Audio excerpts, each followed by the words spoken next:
Hi people, it's me, Anya, and welcome back to my channel, and welcome to a new book tag. Today's book tag is the Cemetery Boys book tag. And if you're wondering if I filmed this book tag the same day that I filmed the Running Out of Time book tag, you are absolutely correct. So, yay. Let's get this party started. I will leave the original tag in the description below. Nobody necessarily tagged me in this video. I just saw somebody else do it, and I thought, cool. And also, when I saw somebody else do this book tag, it inspired me to make the radio silence book tag. So yeah, thank you for whoever created this book tag. Like I said, I will leave their original tag in the description below. So yay. The first question is, Yadriel, name an underhyped book that exceeded your expectations. So probably Starfish by Akemi Bowman. Starfish was the first book that I've ever read by Akemi Bowman. If you don't know who Akemi Bowman is, she's an YA contemporary author. Starfish was the first book that I've ever read by her. I think I just said that. Basically, since I've never read anything by her previously to Starfish, I had really low expectations. And I think when I read Starfish, I wasn't really part of like the booktornet community. I don't know why I just put quotation marks around booktornet. But I was only part of like the bookish community. So there was no hype surrounding this book that I could like pay attention to. And I don't think that there had been anyway on the booktornet community, even if I had been part of the booktornet community. So basically, Starfish, it is so good. There is a trigger warning for emotional abuse and a narcissistic, is that how you say it? Narcissistic parent. So there's that. I apologize in advance for the background noise. I just heard a plane fly over me, so there's that. Anyway, I feel like this video is going to be so long. It's going to be much longer than my previous book tag, that's for sure. These are twice as many questions. So the second question is, Julian, name a book that doesn't stick to one genre. The first one that I can think of is The Wicked Deep, and by Shea Earnshaw, which is a YA fabulistic book that I read earlier this year. I've heard that I'm not supposed to say the term magical realism anymore when I'm referring to a book that is not Latinx, because the term magical realism was coined by the Latinx community, so it's considered like insensitive if you're referring to a book that's not actually Latinx.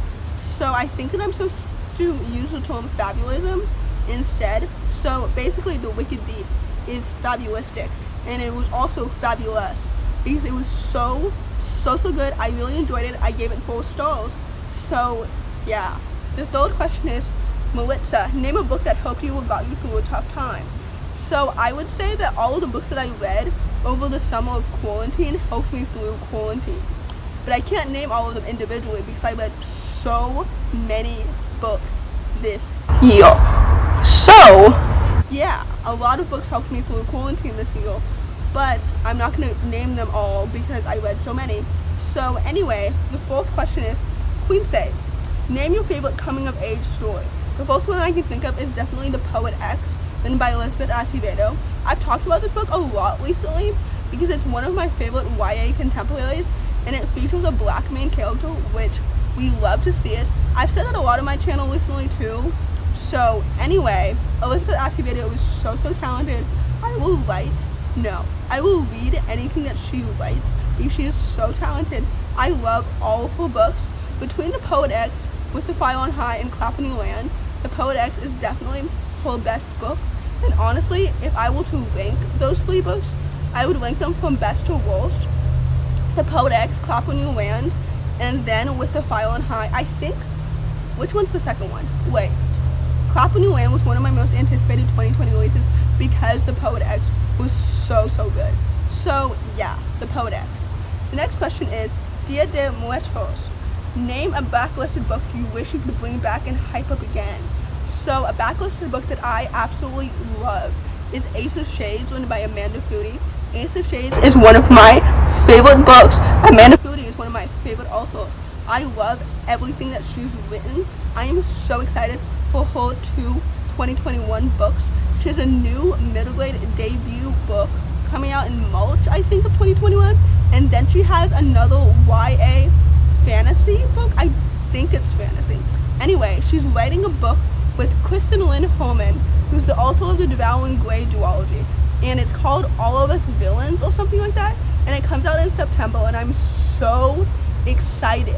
I have no idea what it's about. She said, like, she compared it to the Hunger Games, but Creole, so we love to see it, but I'm so excited. I'm so excited. I think that her middle grade debut may be on my list for my most anticipated 2021 releases, so get excited for that video. I think that I'm going to film that video. I'm definitely going to upload it the first week of January, so yay. Anyway, my answer is Ace of Shades.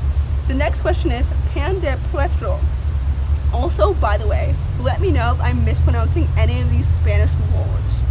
The question is, name a story that you wish you could give or offer your loved ones. So, a book that I loved this year was probably Anna on the Edge, written by AJ Sass. The story was absolutely so good. I wish that I could offer this one to my loved ones because it was so educational, and it was so inspiring, and it was so empowering, and I loved it.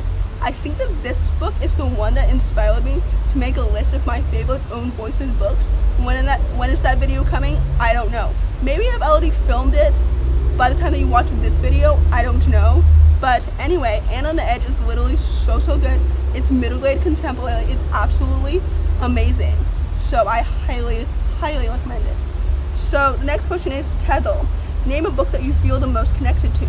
I feel like this question is asking me to name a book that I relate to the most, so I'm just going to answer it that way, I guess.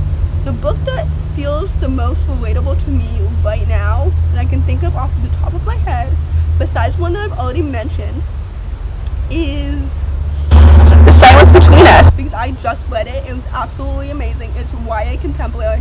It follows Maya, who's a deaf teen who's navigating a healing school for the first time since becoming deaf. And that parallels to me because I'm disabled, and I'm always constantly navigating an able-bodied world that doesn't always understand or accommodate to me as a disabled person. You know what I mean? I guess maybe you don't know what I mean if you're not disabled. So yeah, that book is absolutely amazing. It's one of my favorite books of 2020, so I will be talking about it again in my favorite books of 2020 video, which I will be uploading the first week of January. So I'm so excited to film that video. Like, the books that I read this year were so good. Oh my gosh. Like, 2020 might have sucked for other reasons, but reading wise, I had a great year. So anyway, not to brag or like rub that in anybody's noses, because I know for a lot of people 2020 was an awful year, reading wise especially, but for me, it was great. I was very lucky. So the next question is Puerto. I think that's how you say it. I don't know. Name a book that was passed on to you. I don't have any books that were passed on to me. The next question is Wet Binder. Name a book that you're stuck on. I was afraid that like I did the questions out of order, but I'm still here. So a book that I'm stuck on, like, is that a book that like you can't stop thinking about? One book that right now I can't stop thinking about is called Ignite the Sun, because I was gonna use this book for the first question, since this book is so underhyped. I mentioned this in a previous recent reads video, but I'm planning to make a video called The Most Underrated 2020 Books, and this book will definitely be on that list because it's so underrated. It is so good, and it has so many elements that I think that YA fantasy lovers, for people that really enjoyed like Sorcery of Thorns or something like that, would really enjoy. So I'm really surprised that this book flew under the radar. But anyway, it's so good, and I really enjoyed it, so I would highly recommend it. So yay. The last question is Picasso. Name a soft book you really love. One I really love is Field Notes on Love, written by Jennifer E. Smith. This story was so lovely and cute, and it's romance driven, and typically I don't love romance driven stories, so I was really surprised that I really enjoyed this book. I really just liked the romance and the character development and the two characters individually and their dynamic together. I typically don't love romance driven stories because if I don't love the two characters individually, like by themselves, then how am I supposed to ship them? And how am I supposed to fall in love with their dynamic if I don't care for them individually? You know what I mean? But this book, I loved it. It was absolutely amazing. I gave it 5 stars. sometimes when I reread it, I love it just as much as I loved it the first time, which sometimes doesn't always happen when I reread books. But anyway, that's the end of this question. That's the end of this book tag as well. So if you enjoy this book tag, please don't hesitate to give it a big thumbs up. Comment down below if you... Wait, what should you comment down below? I don't know what you should comment down below on a book tag. Comment down below if you enjoyed this video, why you enjoyed it. Thanks for watching. Subscribe to my channel if you're new. I apologize if this book tag is kind of all over the place, kind of chaotic. Welcome to my channel. Thanks for watching. I tag you if you haven't been tagged. And yeah, see you next time. Bye!